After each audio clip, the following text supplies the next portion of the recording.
자, 지난 시간에 이어서 빨리빨리 스피드하게 나와 볼 수 있도록 하겠습니다. 여러분, 자, 지난 시간에 우리가 뭐 배웠냐면은 인권 확장의 역사적 전개 과정을 배웠어요. 프린트 8페이지, 교과서 108페이지, 109페이지, 프린트 교과서 없는 친구들은 보시면 되는데, 자, 지난 시간에 여러 가지 내용들을 쭉 배웠는데 제가 빈칸을 안 채워준 게 하나 있어가지고 그거 한번 설명하고 넘어가겠습니다. 여러분, 자, 영국에서 1689년에 명예혁명이 일어났다고 했었죠. 근데 그 명예혁명의 결과 등장한 문서, 의회 권력이 왕보다 강하다라는 거를 규정한 문서는 뭐냐면은 권리장전입니다. 명예혁명 옆에 빈칸에다가 권리장전이라고 쓰시면은 되겠어요. 제가 이거를 설명 안 해서 이것만 설명하고 바로 자, 우리 소단원 2단원으로 넘어가도록 하겠습니다. 이게 뭐냐면은 현대 사회에서의 인권 확장이라고 하는 내용이에요. 자, 여러분, 사회는 변합니다. 사회는 변하고 사람도 변해요. 그러니까 사람이 요구하는 인권도 고정되는 게 아니라 늘 변하게 됩니다. 그래서 인권 의식이 발전하고 사회가 변하면서 이제 새롭게 요구되는 그런 인권들이 등장하게 됐다. 이렇게 여러분들이 보시면은 될 것 같아요. 자, 그리고 이 내용과 맞물려서 인권의 범위도 확장되고 인권의 내용 또한 구체화되었기 때문에 과거에는 인권이라고 생각하지 못했던 것들도 이제는 인권으로서 주장할 수 있게 됐다라고 보시면 되겠습니다. 여러분 교복이랑 주발은 우리반인데 할 말이 없구만.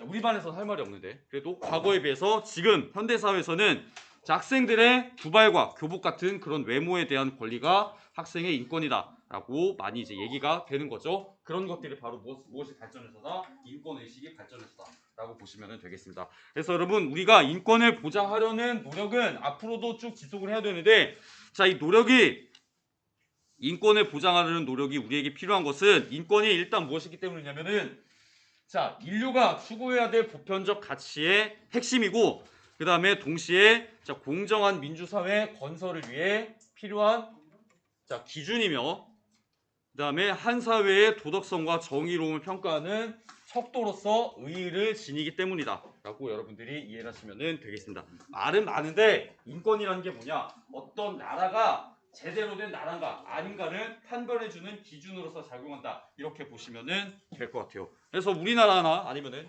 비교적 인권이 잘 지켜지는 우리나라나 윗동네 같은 경우를 보면 그렇죠. 윗동네는 인권이 내가 말실수를 좀 했는데 인권이 비교적 잘 안 지켜져요. 걔네는 자, 나라 이름이 뭐야? 나라 이름이 조선 민주주의 인민공화국인데 자, 걔네 나라에 여러분 민주주의가 있어요? 윗동네 어딜까? 윗동네 북한에 그렇죠? 여러분 자, 민주주의가 있어? 없어요. 인권이 없는 것 같아. 걔네들은 조선 민주주의 인민공화국이라고 하는데 내가 볼 때 그냥 조선 같아. 조선. 왜? 인권이 없으니까.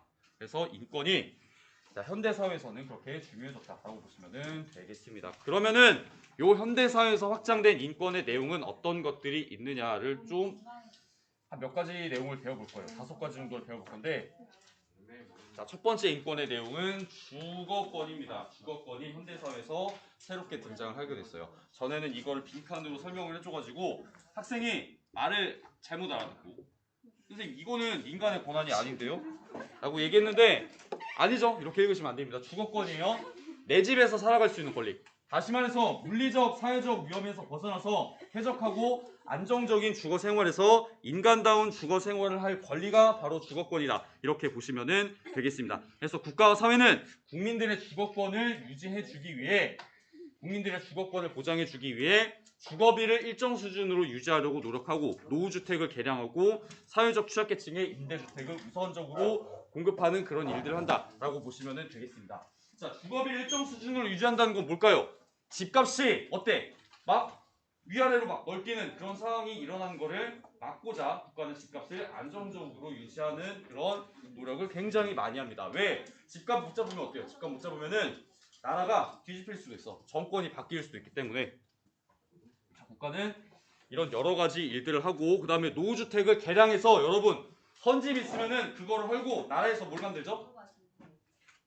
재개발이나 재건축을 해가지고 뭘 만들어? 헌집 있으면은 그걸 헐고 새로운 집, 아파트 같은 걸 만들어서 공급해준다라고 보시면 되겠습니다. 그 이외에도 자, 사회적 취약계층, 나 같은 사회적 취약계층 누구야? 막 결혼해서 이제 집을 얻어야 되는 신혼부부나 그다음에 대학 졸업했는데 아직 경제활동을 안 하는 사람들 누구예요? 대학은 졸업했는데 아직 취업은 못한 사람들 누구야? 5글자로 뭐라 그래? 백수. 취업준비생들을 위해서 이런 사람들에게 임대주택을 우선적으로 공급한다라고 보시면 되겠습니다.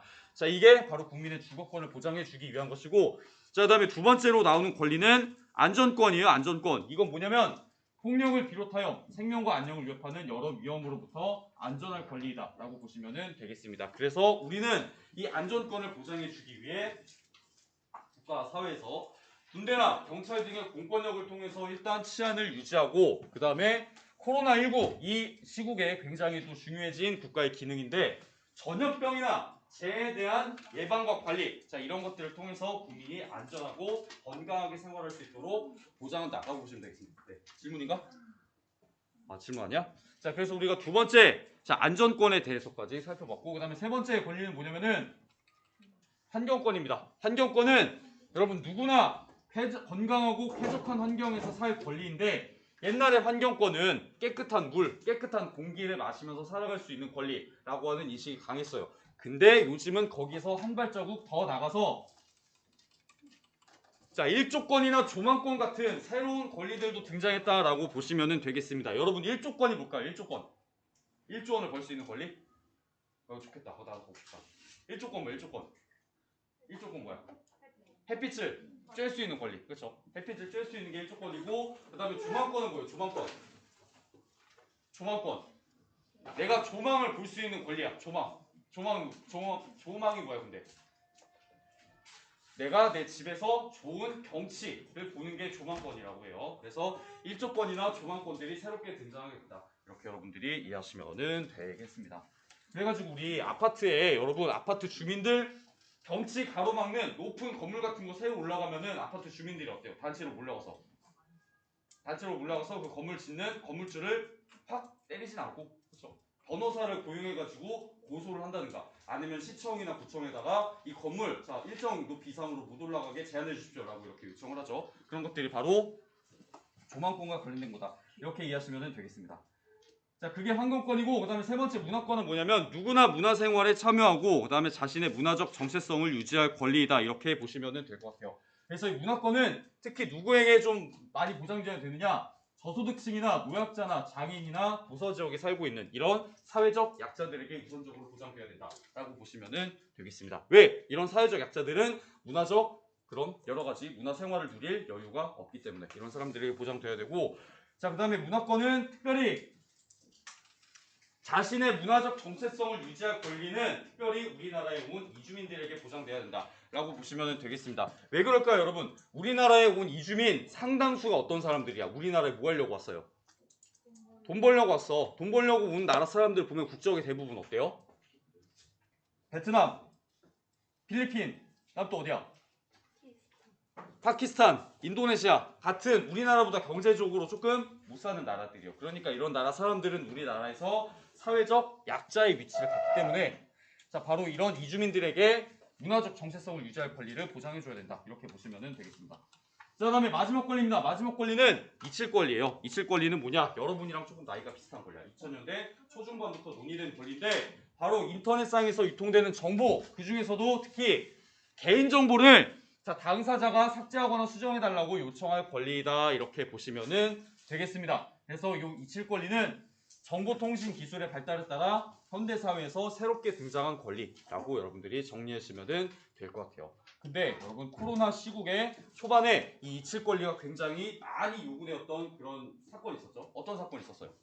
2020년 초반에 코로나 확진자 막 200명, 300명 안 될 때, 그럴 때는 어때요? 확진자가 새로 하나 나오면은 나라에서 어떻게 했어? 그 확진자를 그래서 잡고 탈탈 털어, 그죠? 탈탈 털어. 인터넷도 털고 신용카드도 털어가지고 뭐해? 동선을 쫙 공개하는 거야. 그러니까 확진자 입장에서는 어때요? 내가 알리고 싶지 않은데 정보도 정부에 의해서 쫙 공개되는 거니까 뭐가 침해되는 거야? 이칠 권리가 침해당하게 되는 거죠. 그래가지고 이런 일들을 통해 이칠 권리가 굉장히 많이 요구가 됐다라고 보시면 되겠습니다. 그래서 실제로 코로나 시국에 우리 국민들의 이혼율이 조금 증가했다고요. 왜 그랬을까? 한번 코로나 감염이 돼서 동선이 공개되면 이제 어떻게 되는 거야? 내 아내, 내 남편의 은밀한 사생활이 다 이제 까발려지는 거야. 누구 당신 친구랑 가서 밥 먹는다고 했더니 룸사롱 가서 이 시간에 술 마셨네? 이제 뭐 했어? 이렇게 되면은 그렇죠. 이런 것들이 막 이혼으로 이어지게 됐다. 어쨌든 자 이런 사례들을 통해 이칠 권리가 매우 중요하다라는 사실을 여러분들이 보시면 되겠습니다. 우리가 쉽게 까먹고 지나칠 수 있는 부분이지만 그런 것들도 다 인권에 포함된다라고 보시면 되고 자 이제 우리는 어디로 넘어가시면 되느냐 9페이지 2번 단원의 가장 중요한 페이지입니다. 자 이번 4단원 네, 인권 보장과 헌법에서 가장 중요한 중단원, 2단원 인권 보장을 위한 노력에 대해서 인권 보장을 위한 다양한 노력에 대해서 배울 텐데 이번 시간에는 뭐 배울 거냐면은 자 인간 존엄성 실현과 인권 보장을 위한 헌법의 역할을 파악하고 준법 의식과 시민 참여의 필요성을 설명할 수 있다라고 보시면 되겠습니다. 한마디로 자 인권을 보호하기 위해 우리나라의 헌법에는 어떤 조항들이 들어가 있는가 이 내용들을 집중적으로 배워보게 될 거예요. 자 그래서 생각해보기 보면은 자 과외받다 걸리면은 무기정학입니다라고 하는 내용이 나와 있죠. 그래서 이거는 옛날에 우리나라 정부에서 학생들의 자 입시 목적 과외를 전면적으로 금지했던 시절이 있습니다. 자 근데 그 입시 목적의 과외를 전면적으로 금지를 하는 법을 만들었다가 이 법이 학부모들에게 되게 안 좋은 반응을 받았어요. 왜 그럴까? 여러분 학원 못 보내게 하면 여러분 좋아요 안 좋아요? 학원 가지 마 오늘부터 과외도 갖지 마. 어때? 여러분 좋아 안 좋아? 여러분 좋아. 근데 부모님들은 좋아요 안 좋아요? 부모님들은 안 좋아요. 아니 내 자녀 내가 열심히 공부시켜가지고 좋은 대학 보내겠다는데 왜 이거를 나라에서 하라 말아야 그래가지고 이 과외를 금지하는 법이 실제로 헌법재판소에 넘어가서 야 이건 헌법을 어기는 법이다 라고 해서 없어진 사례가 존재합니다. 자 이런 것처럼 우리나라 국민들의 그런 여러 가지 인권은 헌법을 통해서 보호를 받고 있는데 그래서 우리는 뭘 배울 거냐 소단원 1단원을 통해 인권 보장을 위한 헌법의 역할과 제도적 장치를 배워보도록 할 거예요. 자, 내용이 많고 쉽지 않습니다. 잘 따라오셔야 됩니다. 그래서 일단 자, 우리나라의 법을 보면은 여러 가지 법들이 있어요. 근데 그 중에 가장 힘이 센 법은 여러분 어떤 법이냐? 헌법이에요. 헌법. 왜? 헌법은 국가의 법과 제도를 만드는 법이기 때문에 다시 말해서 국가의 뼈대를 만드는 게 헌법이기 때문에 헌법이 가장 세다. 이렇게 여러분들이 보시면 되겠습니다. 자, 그래서 헌법은 이런 강한 힘을 가지고 있기 때문에 국민의 인권을 지켜주는 자, 최후의 보루, 자, 마지막 보호막의 역할을 한다라고 여러분들이 보시면 될 것 같아요. 그래서 우리 헌법을 보면은 실제로 자, 여러 가지 조항들이 나와 있어요. 헌법은 그래서 이제 보시면은 여러분 우리나라에 자, 한 헌법 조항이 130개 정도가 되는데 자, 그 헌법 조항을 쭉 뜯어 보면은 우리 국민들의 인권을 보장하는 헌법의 원리 한 4가지 정도를 찾아볼 수가 있습니다. 자, 그래서 그 4가지 원리 같이 배워볼게요. 자, 첫 번째 무슨 원리냐? 국민주권의 원리예요. 국민주권의 원리는 뭐냐? 나라의 주인이 누구라는 거야? 나라의 주인이 윤석열 아저씨라는 거야? 문재인 아저씨라는 거야? 다 아니죠. 누구? 국민이라는 원리가 바로 국민주권입니다. 그래서 이 나라의 주인으로서 가지는 자, 주권이라는 게 바로 누구한테? 국민에게 있다라고 하는 원리가 국민주권이다. 이렇게 보시면 되겠습니다. 그래서 국민들은 나라의 주권을 가지고 있기 때문에 자, 어떤 권리들을 행사할 수 있느냐? 예를 들어서 헌법 개정에 관한 권리를 행사할 수 있어요. 여러분 아까 헌법은 나라에서 제일 센 법이라고 했어요? 약한 법이라고 했어요? 센 법이에요. 그러니까 헌법을 고치는 거는 쉬운 일이 아니야. 그래서 헌법을 고치는 권한은 오직 누구에게만 있냐? 국민들에게만 있어요. 그래서 헌법을 고칩시다 라고 대통령이나 국회가 제안을 할 수 있어. 제안을 하는 걸 발의라고 해요. 헌법을 고칩시다. 이거 헌법 개정이라고 하는데 대통령이나 국회가 헌법 개정을 발의할 수 있어요. 자, 근데 이 헌법을 고칠지 말지는 이 대통령이나 국회가 최종적으로 결정 못해. 최종적으로 결정할 수 있는 거는 오직 누구뿐이에요? 국민뿐이에요. 그래서 헌법을 고칠 때는 반드시 국민 투표로 결정한다. 이렇게 여러분들이 보시면 되겠습니다. 왜? 국민들에게 뭐가 있기 때문에? 주권이 있기 때문입니다. 그래서 국민들은 주권을 가지고 자 이런 것들을 하고 그 다음에 국가의 주인인 국민들을 대신에 일을 해줄 수 있는 자 대통령과 국회의원들을 선출해서 나라의 정치를 맡김으로써 국가의 주권을 실현한다라고 보시면 되겠습니다. 자, 주권 궁금해하는 친구들 있을 텐데 주권은 뭐냐면 여러분 국가의 중요한 일들을 최종적으로 결정할 수 있는 권한을 얘기합니다. 그러니까 자, 국가의 주인이 이렇게 국민이기 때문에 국민의 어떻게 보면 종이라고 할 수 있죠. 국민의 종이자 머슴인 대통령, 국회의원 이런 사람들을 선출해서 자 국민 주권을 실현한다라고 보시면 되겠습니다. 자 그래서 우리가 자 국민 주권이란 내용을 배웠는데 그러면은 이 대통령이나 국회의원을 이제 선출하는 선거라는 것이 국민 주권의 원리와 뗄래야 뗄 수 없는 관계를 가지고 있다라고 여러분들이 이해를 하시면 돼요. 그래서 우리 헌법에 보면은 이 선거가 최대한 국민들의 주권에 맞게 잘 운영될 수 있도록 하는 4가지의 원칙이 명시가 되어 있는데, 자, 그 원칙이 뭐냐면은 우리 헌법에 명시된 선거의 4원칙입니다. 여러분 이거 필기되어 있는 거 그냥 찍으셔도 돼. 찍으셔도 되니까 너무 필기 내용이 많다 이러면 그냥 찍으세요. 네. 자, 그래서 우리 헌법에 명시된 선거의 4가지 원칙은 보통선거, 평등선거, 직접선거, 비밀선거라는 4가지 원칙이고, 거기다가 한 가지가 더해져서 자, 헌법에 나와 있지는 않지만 자유선거의 원칙이라는 게 필요합니다. 그러면은 각각의 선거의 원칙이 어떤 내용인가 같이 배워보도록 할게요. 자, 그래서 여기 내용을 보시면은 일단 필기가 나와 있어요. 필기가 이번 시간에 많습니다. 그래서 보시면은 자, 선거의 원칙, 우리 헌법에 명시된 선거의 4가지 원칙에 대한 얘기가 나오는데, 첫 번째, 자, 보통선거부터 같이 얘기해 보도록 할게요. 자, 보통선거의 원칙은 뭐냐? 모든 국민들에게 보통적으로 다 선거권을 주는 그런 원칙이다라고 보시면 되겠습니다. 그래서 보통선거의 원칙은 만 18세 이상, 나이 조건이 있어요. 연령 제한이 있습니다. 만 18세 이상이 돼야 된다는 연령 제한은 있지만 그 만 18세 이상만 넘으면 모든 국민에게 다 선거권을 부여하는 원칙이다라고 보시면 되겠습니다. 선생님, 그러면 외국인은 우리나라에 들어온 외국인 선거 못하나요? 아니요, 할 수 있어요. 근데 어떤 조건이 붙어야 되느냐? 일단은 영주권을 획득하고, 자, 우리나라에 3년 이상 거주한 외국인은 선거에 참여할 수 있는데 모든 선거에 다 참여할 수 있는 건 아니고 지방선거에만 참여할 수 있다라고 보시면 되겠습니다. 자, 그래서 이게 보통 선거에 대한 내용이었어요. 자, 모든 국민들에게 나이만 되면은 다 선거권을 주는 게 보통 선거고, 그 다음에 두 번째 선거의 원칙은 뭐냐?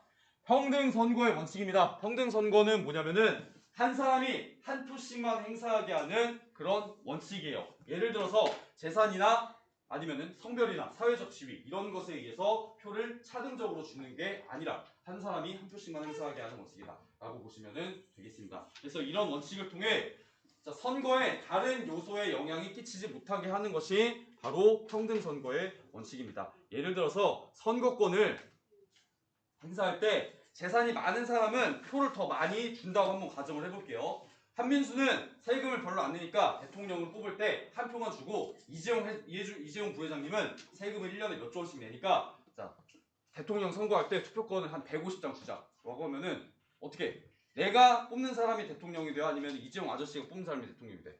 이재용 아저씨가 뽑는 사람이 대통령이 될 확률이 높아지는 거죠. 그래서 이런 일이 일어나는 걸 막기 위해서 한 사람이 한 표씩만 행사하게 한다라고 보시면 되겠습니다.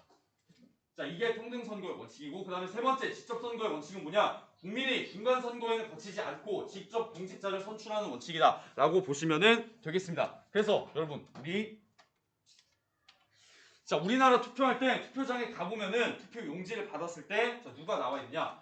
공직에 직접 출마한 후보들의 이름이 쫙 나와 있어요. 저도 3월 9일에 대통령 선거 이제 투표하러 갔는데, 자, 신분증 확인하고 투표지를 딱 받아가지고 이제 보니까 거기에 누구 이름 있어? 누구 이름 있었을까?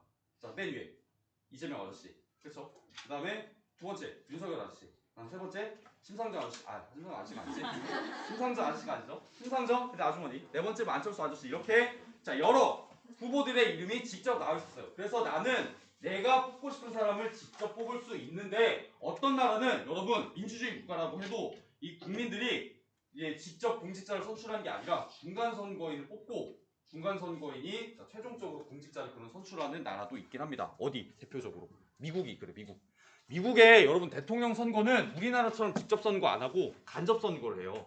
그래서 얘는 약간 복잡하긴 한데 어쨌든 자, 그런 나라도 있고, 자, 우리나라 같이 직접 선거를 하는 나라도 있다라고 보시면 되겠습니다. 자, 그게 직접 선거의 원칙이었고, 그 다음에 네 번째 비밀 선거의 원칙은 뭐냐?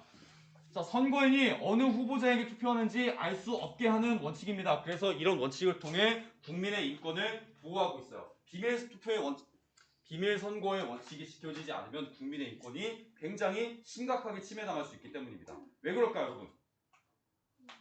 자, 비밀 선거가 안 지켜지면은 어때?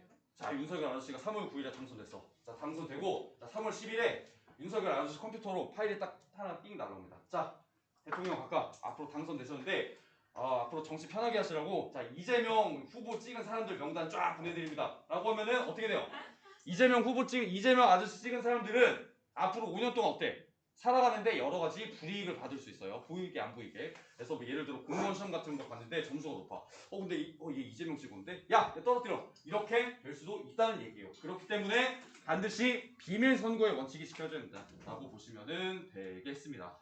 북한 같은 윗동네 얘기 많이 하는데 윗동네 오진 않았고 자, 윗동네 사람 아니에요. 어떤 친구들 의심을 하기도 하는데 자 윗동네 가 보면은 선거할 때 어떻게 해? 자 우리 김정은 장군님을 새로 국가 지도자로 다시 선출하는데 찬성하는 사람 손 드십시오라고 해서 어떻게 다 손들어 그죠? 거기서 손 안 들면 어떻게? 막 가려서 긁고 있다가 손 못 들어. 어떻게 돼? 사라지는 거야, 그렇죠? 사라지는 거예요.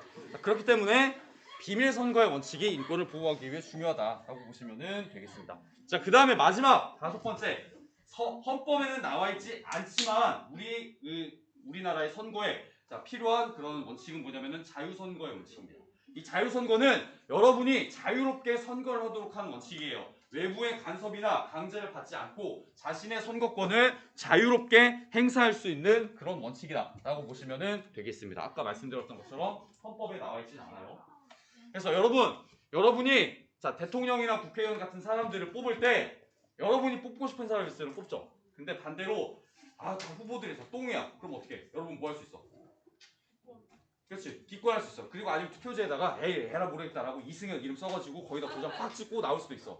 아니면은 뭐 할 수 있어? 야 나는 투표장 가기도 귀찮아. 다 똥 같은 놈들이고 나는 아예 뭐 할래? 투표를 거부해버릴 수도 있어요. 그래서 이런 것들이 다 뭐에 의해서 여기 나온 자유선거의 원칙에 의해서 가능한 일이다라고 여러분들이 보시면 되겠습니다. 그래서 우리는 선거를 통해 이런 여러 사람들을 뽑는데 여러 가지 선거의 원칙을 가지고 공정하고 자유롭게 여러 사람들을 뽑는데 어떤 사람들을 뽑느냐 바로 대선이란 선거에서는 여러분 누구 뽑아요? 대통령을 뽑습니다. 그 다음에 총선에서 누구 뽑아? 국회의원을 뽑아요. 그리고 우리가 6월 1일에 지금 앞두고 있는 지방선거에서는 누굴 뽑아요? 지방선거에서는 경기도지사, 그렇죠? 성남시장 아니면은 분당구청장 같은 지방자치단체장을 뽑고 그 다음에 또 지방의회 의원을 선출한다라고 보시면 되겠습니다. 그래서 아까 말씀드린 것처럼 지방자치단체장은 도지사, 시장, 군수, 구청장 같은 사람들이 있고 지방의회 의원은 도의회, 시의회, 구의회 이런 이 의회의 의원들을 말하는데 쉽게 생각해서 지방자치단체장은 지방의 대통령 같은 역할을 하고 지방의회는 지방에서 국회 같은 역할을 한다. 이렇게 여러분들이 보시면 되겠습니다. 그래서 이런 많은 사람들을 뭐를 통해 뽑는다? 이 네 가지 선거의 원칙을 통해 뽑는다. 이렇게 여러분들이 보시면 되겠습니다. 필기가 여러분들 많아요. 그렇기 때문에 잘 주의하시고 그래서 우리는 이런 여러 가지 선거의 원칙을 가지고서 우리 공직자를 선출할 수 있는데 여러분 공직자들이 다 마음에 안 들어. 선거에 나온 후보들이 다 마음에 안 들면은 국민들은 어떤 선택을 할 수 있을까? 야, 저놈들이 정치하는 것보다 내가 하는 게 낫겠다. 그렇게 생각이 들면은 국민들은 뭐 할 수 있어요? 출마할 수 있어요. 공직에 선출돼가지고 이제 뽑힐 수 있다라고 보시면 되겠습니다. 근데 우리나라 국민이라고 아무나 막 그런 대통령이나 국회의원 같은 자리에 선출될 수 있는 게 아니라 선출 요건이 필요해요. 그래서 공직 선출 요건을 보시면은 일단 국회의원이랑 지방의회 의원의 선출 요건을 볼 텐데 이 국회의원이랑 지방의회 의원에 출마하기 위해서는 어떤 요건이 필요하냐? 만 25세 이상이라는 나이가 필요하다. 이렇게 보시면 되겠습니다.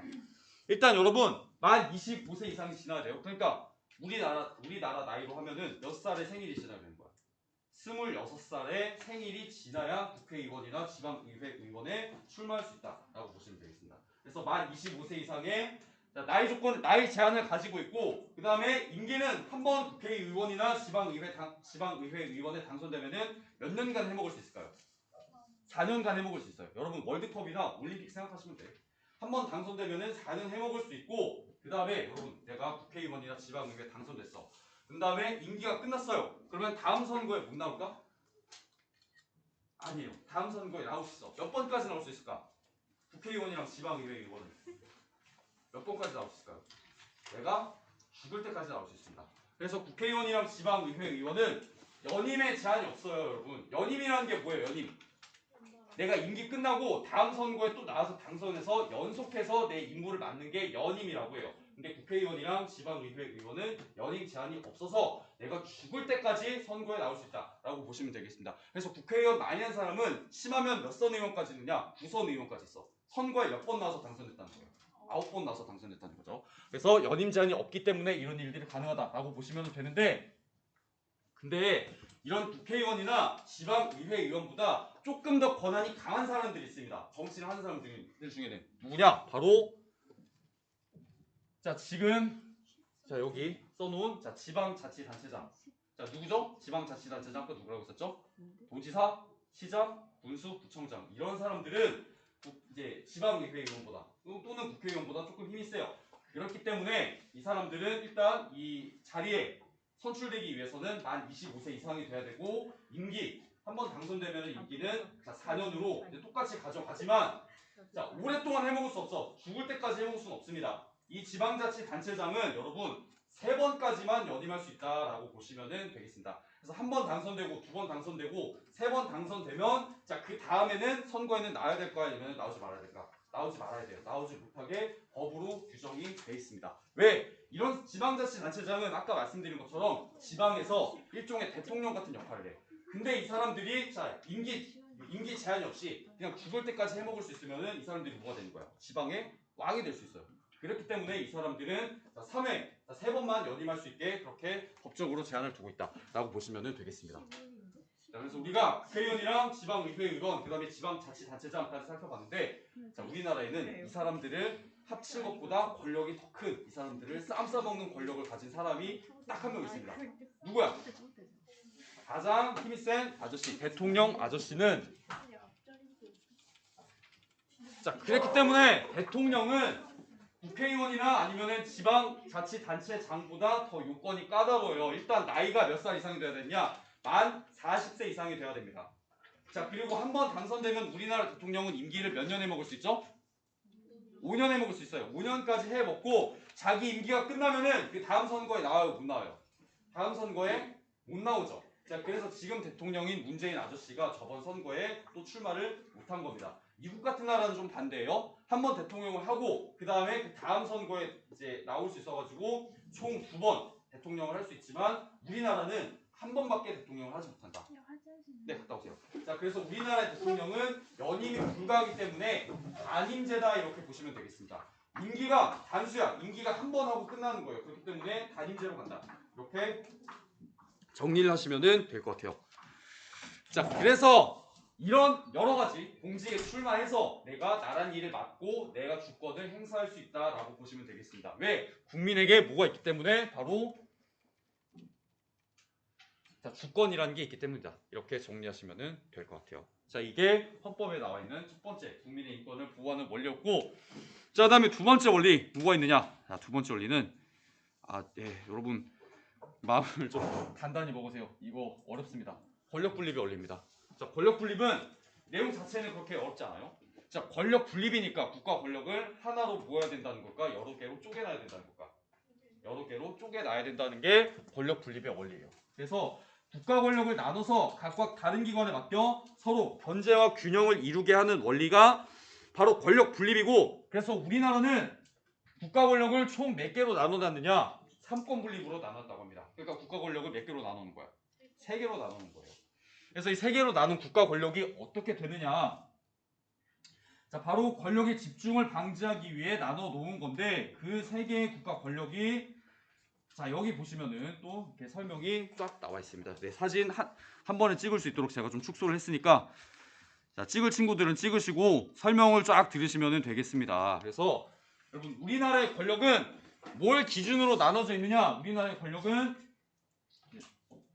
잠깐만요. 자 우리나라의 권력은 여러분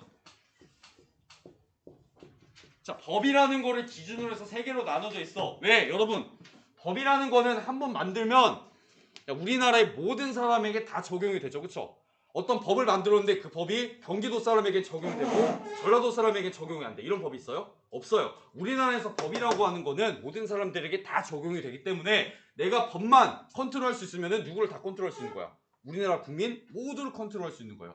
그래서 우리 헌법은 이 국가 권력을 법을 기준으로 해서 세 개로 나눴다. 입법권, 행정권, 사법권 이 세 가지로 나눴다라고 보시면 되겠습니다. 자, 첫 번째 입법권은 뭐냐? 법을 만드는 거예요. 법을 만드는 권력. 그래서 법을 만들어서 정하거나 법을 고치고 법을 폐지하는 권력이다라고 보시면 되겠습니다. 그래서 법을 만들어 정하는 거를 법을 제정한다. 그리고 법을 고치는 거를 법을 개정한다라고 얘기해요. 그래서 입법권은 어디에 속해 있느냐? 바로 여의도의 동그란 지붕. 자, 국회의사당 아래 모여 있는 자, 국회에 속해 있는 권력이다. 이렇게 보시면 되겠습니다. 그래서 바로 우리 헌법 40조에 입법권이 자, 국회에 속한다라고 하는 조항이 나오는 거예요. 그러니까 국회는 여러분 어때? 법을 만들어요. 근데 법을 만들면 자, 만들고 땡일까? 법을 만들면은 법을 지키는 사람이 있어요. 그다음에 반대로 어떤 사람이 있어? 법을 안 지키는 사람이 있어. 그렇죠? 그러면 국가는 법을 안 지키는 사람에 대해서 뭘 해야 돼? 가서 표창장 줘야 돼? 잘했어. 너 멋있는데? 저항정신인데? 이렇게 해줘야 돼요? 아니야. 뭐 해야 돼? 법을 안 지키면 어때? 가서 법을 지키도록 만들고 또 처벌하고 그리고 어때? 법에 좀 약점이 보완할 점이 있으면 어때요? 세부적인 자, 규칙을 만들어서 법을 보완하는 그런 일을 해야 됩니다. 자, 그런 일을 하는 권력이 뭐냐? 바로 정해진 법을 집행하는 권력인 행정권이다 라고 보시면 되겠습니다. 다른 말로는 법을 실행하는 권력인데 이 행정권은 어디에 주어져 있느냐? 우리나라 정부에 주어져 있어요.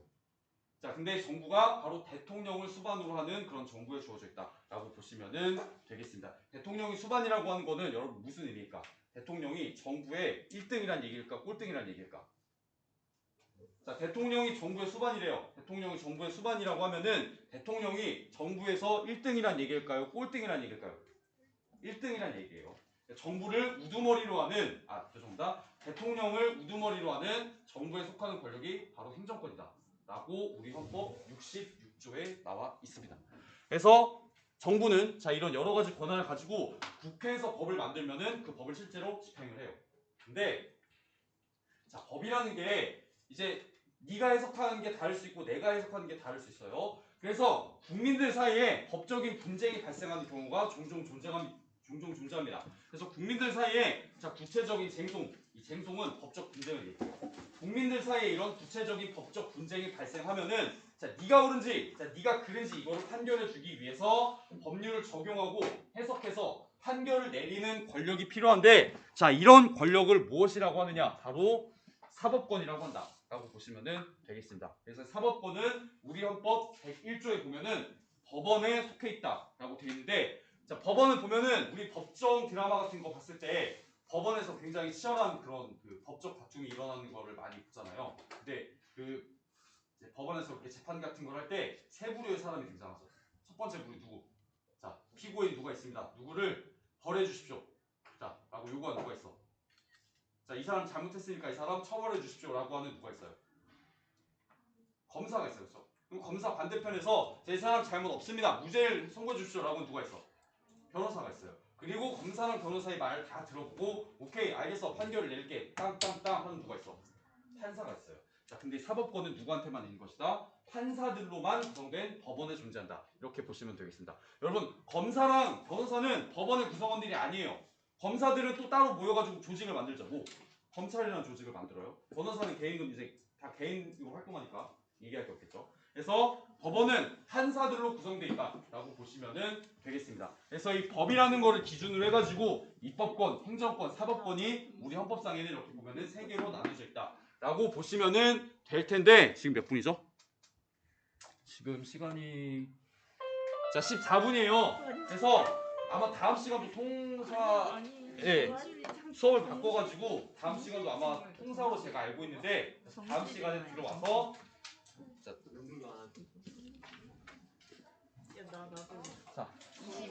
다음 시간에는 아무튼 오늘 내가 한 번 더 들어야 돼. 오늘인가 내가 한 번 더 들어가지고 여러분 이게 진짜 이번 시험의 하이라이트입니다. 이번 시험 범위에서 가장 내용이 많고 좀 어려운 내용이라 가지고 이 내용 설명하고 최소한 수요일까지는 진도를 다 나가볼 수 있도록 하겠습니다. 네. 자, 고생하셨고 다음 시간에 봅시다.